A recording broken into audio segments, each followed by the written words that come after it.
pertinente. Les deux points que je voudrais faire sur la partie thématique, qui est la partie donc, de mon voyage en Algérie, d'abord c'est insister sur pourquoi j'ai choisi l'Algérie.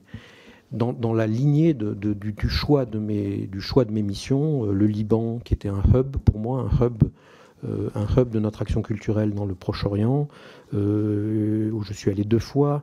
J'étais allé en Israël et Palestine pour vérifier comment nous utilisions cette diplomatie culturelle dans zone de conflit. C'était il y a 3 ans, donc avec ce lycée français de Jérusalem qui est très particulier dans ce domaine. Et je suis parti aussi parce qu'il y avait cette idée de guerre des mémoires et de commission des mémoires. Je n'aime pas le terme de guerre des mémoires. Je crois que nous devrions être vigilants, mes chers collègues, quand nous parlons de guerre pour ces outils. Je pense qu'il y a des confrontations, il y a des choses à régler entre les mémoires, effectivement, mais reprendre le terme de guerre dans des choses qui permettent de la dépasser, c'est à mon avis une erreur sémantique. Et je crois aussi que donc j'ai été attiré par cette idée de commission mixte. Je crois également que cette commission mixte est une bonne idée pour régler des conflits, pour régler des tensions, mais ce n'est pas une idée qui va révolutionner la connaissance scientifique sur l'histoire de la colonisation et l'histoire de la décolonisation. Ces documents existent. La parole scientifique a déjà énormément travaillé chez des historiens français, chez des historiens algériens, chez des historiens franco-algériens et chez des historiens qui ne sont ni français ni algériens. Et donc, ce que je vois d'intéressant, c'est l'outil diplomatique, ce n'est pas l'outil scientifique. Mais je suis prêt à répondre à vos questions sur ce sujet. La deuxième point que je voudrais tirer en introduction, c'est cette fameuse histoire de l'agression du français en Algérie. Je crois que c'est très intéressant. Ce que j'ai vu sur le terrain, c'est que le français est demandé. On a soif du français en Algérie. J'ai rencontré beaucoup de gens de la société civile. J'essaye toujours de demander à l'ambassade de me faire rencontrer des gens de la société civile. Et plusieurs personnes complètement différentes entre elles de statut et d'histoire m'ont dit, mais de toute façon, en Algérie, on restera quadrilingue. Voilà, on a le derja, l'arabe, le tamazir et le français. Nous resterons quadrilingues parce que ça fait partie de notre manière de vivre. Voilà, il y a au lycée français d'Alger, il y a une place pour 70 demandes, aujourd'hui. Donc cette idée, ces mesures très étatiques qui sont avancées pour essayer de sortir du français, à la limite ne me font pas peur.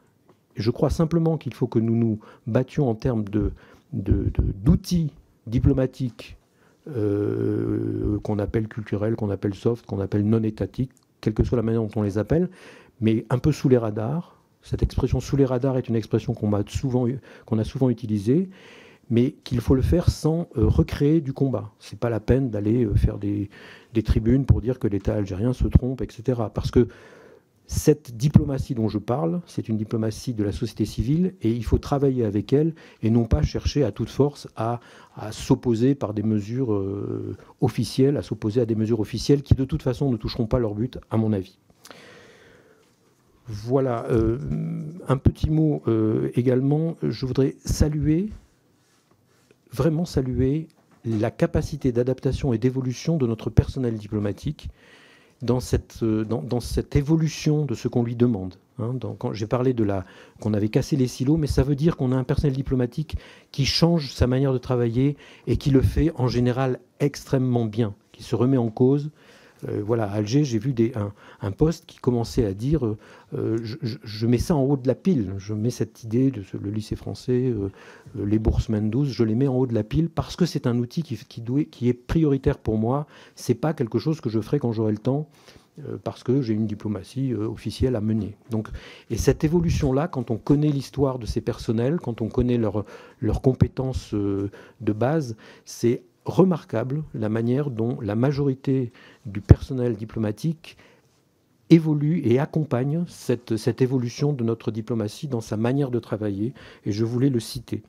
Je voudrais également faire un petit temps, Monsieur le Président, pour conclure, puisque j'ai vu qu'il y avait beaucoup d'amendements sur les lycées français à l'étranger. Je voudrais rappeler, mes chers collègues, parce que ça me permettra de faire gagner du temps au moment de l'étude des amendements, que les lycées français à l'étranger ne sont pas gérés par l'État français, à part un tout petit pourcentage pour des raisons historiques, mais que ce sont, et c'est très bien, ce sont d'abord et avant tout des institutions de droit local, et que ce qui fait un lycée français à l'étranger, c'est un agrément, une homologation qui est donnée par l'État français, par le ministère de l'Éducation nationale, mais que le fait que nous gérions 60 de ces lycées de façon centralisée à Paris n'a rien à voir avec l'avenir de ce réseau, qui est un réseau de 560 lycées, dont l'immense majorité est une gestion locale dans laquelle l'État n'a pas d'intervention, à part d'envoyer un certain nombre de personnels pour développer, pour aider, pour accompagner et pour contrôler